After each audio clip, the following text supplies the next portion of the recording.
We're back, and today I bring local content. Before we get into the video, you may have seen this video before, which I completely understand. Just a little story. This video did get taken down last month in December due to the FA Premier League noticing I'd used footage from the Norwich Man City game. Now, I've seen YouTubers use football clips before, and they get away with it. I thought this was fine to use fully.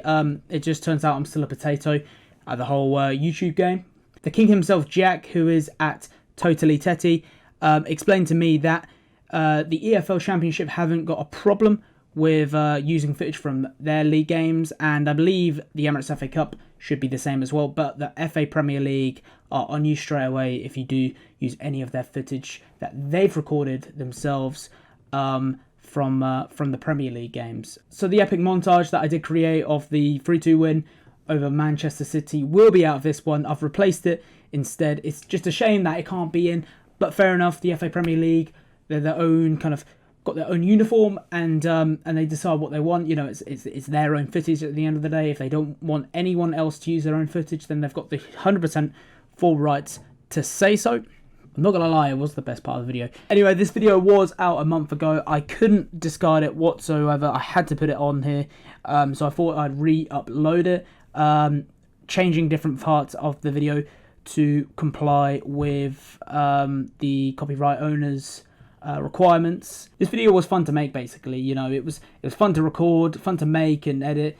I loved every minute of it. You know, I think I do love making any video on here, but it's something about the Norwich videos that I love about, because obviously it's my own club, the club I love, and yeah, it was just fun to make. I think with some of the videos that I've made, like one player that each Premier League club should sign in the January transfer window, they're fun to make, don't get me wrong, but it's kind of, you know, I'm discerning for someone else's club. You know, it isn't my own club, so there is something that special about making videos on your own football club. Anyway, enough of the current time, Rob. Let's get back to December, Rob. And just for some context, guys, when I made this video, we were about to see fans come back to the stadiums. You know, Norwich City were welcoming 2,000 fans, I believe, to each of their home games that they were doing just before we kind of got to this other peak of coronavirus and the other variants coming into things, and basically before the big, massive national lockdown. So yeah, please enjoy this one. Give it a thumbs up as always. I'm pretty sure December Rob says all this as well, so I'm just going to stop speaking now. But yeah, enjoy the video. Primarily, this is a YouTube channel based on football, and that won't be changing. But that hasn't stopped us before. They've got Harrison Reed. Yeah, we know Harrison Reed quite well, don't we? We do know him well. Norwich fans, by the way. Yeah. I mean, we had that with so Pookie. A lot of people were very surprised. Norwich references. Wasn't many. As much as I love Norwich 3-2 references. Nah. I can't stand this anymore. Just make a Norwich video, mate. All right then, I will. So let's cut to the chase. We're about to begin to see fans coming back into the stadiums, and that is great. That gave me a great video idea. So today it's time for my top 5 favourite Norwich games. And I'm talking about the games that give you goosebumps, leaving you and the boys cheering for days. Games where you're on your feet and slowly losing your voice. Those games where the away fans have nothing to say, and they're as quiet as this guy. These games which leave you to do this at the away fans, purely because you're following the laws of shithouse football. And all the away fans are wanting to do is leave as soon as possible to get to the closest McDonald's. They never expected that to be the highlight of their day as they munch through their Big Mac. We've had games where fans will go for the pitch, invading it, and then eventually had to get taken off. They were mad enough to do it in the first place just because of how mad that game was that they just saw. This one fan was so pleased seeing us win. I mean, look at him cheering and how much that win meant for him. Bless him. These games are all from my own personal experience and personal choice as well. I'm sure one or two might definitely be on your list, of course. As well as that, guys, if you'd like to see more Norwich content or football content in general, then please go down below and hit that like button and subscribe at the end of the video. Also, I've got my links for my social media accounts down below as well. Be sure to follow them to never miss a video. Alright, enough there then. Let's dive in and begin. First up, we have a game that did only get us 3 points, but this was a mental season. This game meant a lot purely because it was on my 13th birthday. This dates back to the 17th of November 2012 when we won 1-0 against that season's Premier League champions, Manchester United. For me, it made up my 13th birthday. Went out, spent my birthday money, you know, in the city. Got the new FIFA, I believe. I think it was FIFA 13 at the time, which is bloody mental. I did go to the game, but it was live on Sky, part of Saturday Night Football, where big man Ruddy in goal, making some real important saves that game. But of course, the best moment of the night was that wonderful cross from Javier Garrido into Anthony Pilkington, who pulled off a world-class header to put the ball into the back of the net. What made it special for me, though, was the doubt on the line. It was Sir Alex Ferguson's very last season too. His team were unbelievable at the time as well. I mean, after all, they did win the league. It was just amazing to see us win, making it a real nice and unexpected birthday present for myself. And then when Fergie left, that left us a couple years away from this masterpiece. Next Tuesday, April Fool's Day, he's the biggest fool in Manchester, and that is you, David Moyes. Now we have a game that I sadly didn't get to go to. I believe I just turned 10 at the time, but still it lives in the memory of the season we had. It was an East Anglian derby that we won. Doesn't leave us much help, Rob. We've won a lot of them in the past. Well, it was that derby win from 2010 when we beat Ipswich Town at home 4-1 with a cheeky Grant Hall hat-trick. The game was live on the BBC as well, putting us at the centre of attention, leaving the nation to see how a normal East Anglian derby normally works. But we truly dominated, and one of my favourites of all time, Grant Holt, had Ipswich under his big old wrestling thumb. I mean, Roy Keane was just flabbergasted. I just loved it, and this win sent us to 5th at the time in what was the Empower Championship table, which would sooner or later lead us to finish 2nd that season to get promotion. An absolutely epic Derby Day win.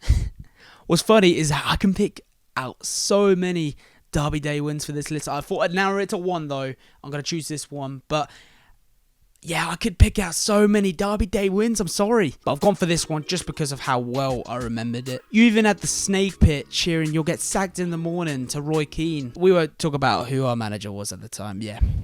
This next game that I've picked was a win, of course, but a win that didn't get us 3 points. Instead, it gave us a place in the FA Cup quarterfinals for the first time since 1992. 91, 92, 93 was also great years for Norwich. Of course, it was the epic penalty shootout win against Tottenham last season. A game that I did get to go to. We were written off, which was expected, of course, but what I like about that night was the passion that we gave, not just from the players, but from all the fans there. 9,000 of us went down to that midweek game in London. Midweek as well. That's crazy, man. We literally filled out 3 tiers of their own freaking stadium as well. You know, like, it's mental. Something else that was mental as well was trying to find that stadium. You know, despite how big it is, it was just hard. It felt like the freaking thing was in the middle of Anglia Square. But then we got in, and that beautiful stadium was just one of the things that made it for me that night, you know. The match then begins, and yeah, that happens. Held in by Lascelles, so it's a decent delivery, and it's been headed in by Jan Vertonghen.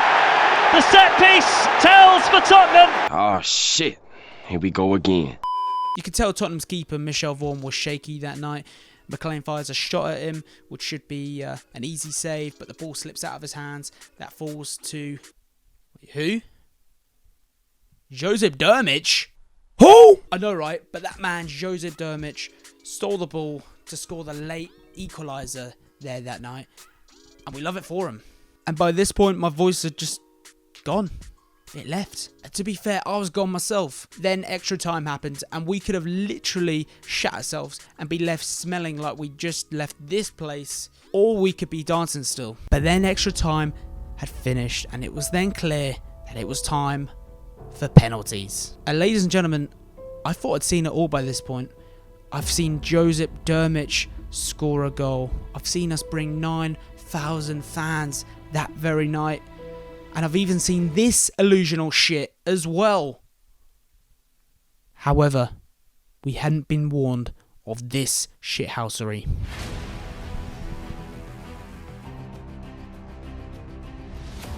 The man is a goat, and he left Jose speechless.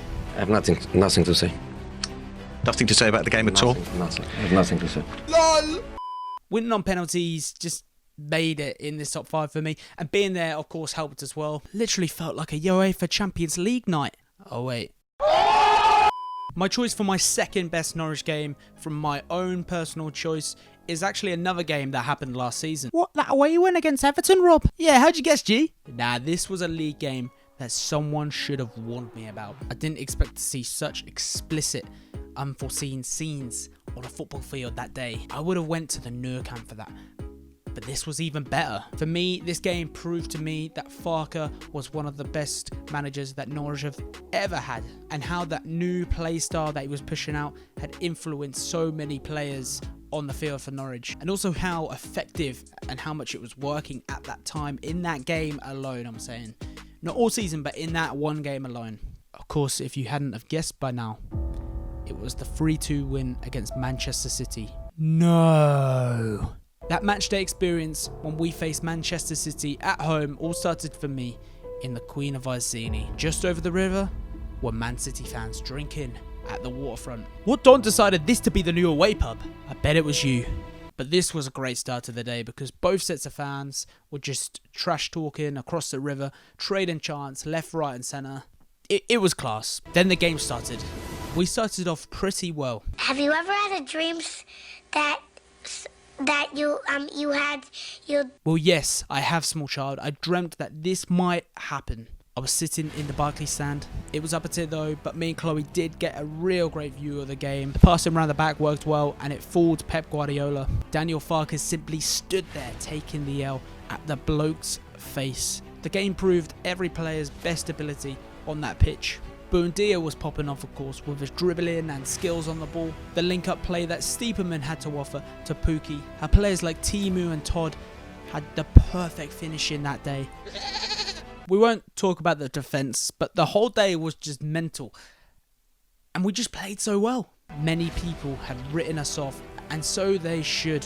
One of my mates won like £180 on us to win. And what a nutty geezer. I wasn't that optimistic, but I wish I was now.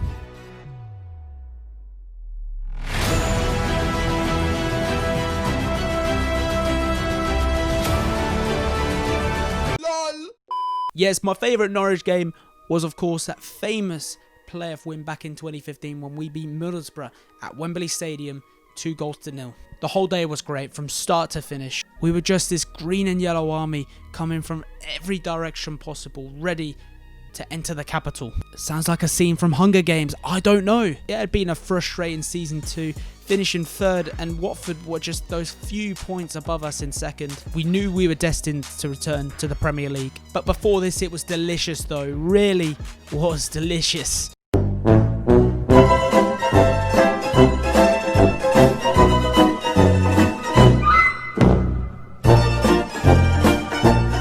As we beat Ipswich in the playoff knockout finals. I mean, I wish it was the playoff final, just would have been so more satisfying, but still, we'll take it in the playoff semi-finals, eh?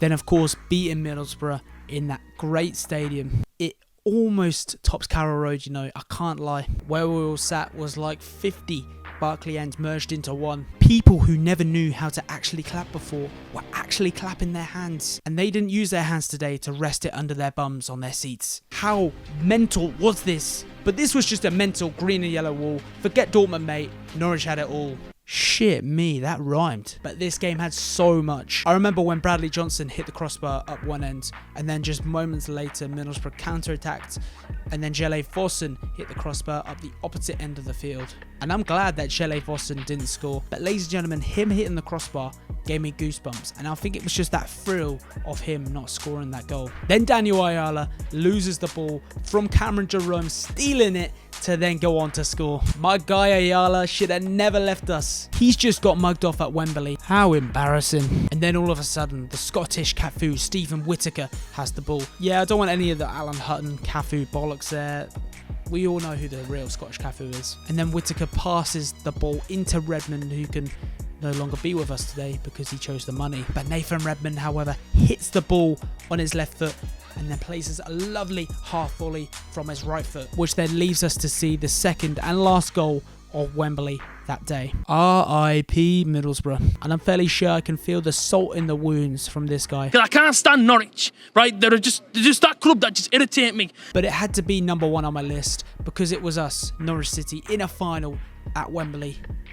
and we won. Okay, it was only a player final, but they all count the same. This game will live in every Norwich fan's memory forever, and I'd be surprised if it wasn't in your top 5 favourite Norwich games of all time. But there we have it, guys. They are my 5 favourite Norwich games from my own personal experience and my own memory. Of course, there are so many other matches that I could have picked here, and I'm sure your list will be different to mine just from how freaking brilliant we've been in the past, to be fair with you. I'd love to hear about your favourite Norwich games. Maybe some of you were lucky enough to go to the Milk Cup final. So leave a comment down below and tell me your favourite Norwich City game of all time from your own experience. As well as this, if you guys have enjoyed the video, then be sure to hit that like button to show your support. If you'd like to see more Norwich content and more football content, then be sure to hit that subscribe button as well. It'd mean a hell of a lot. Anyway, as always, I hope you guys have a real great day now, and I'll catch you in the next one. Goodbye.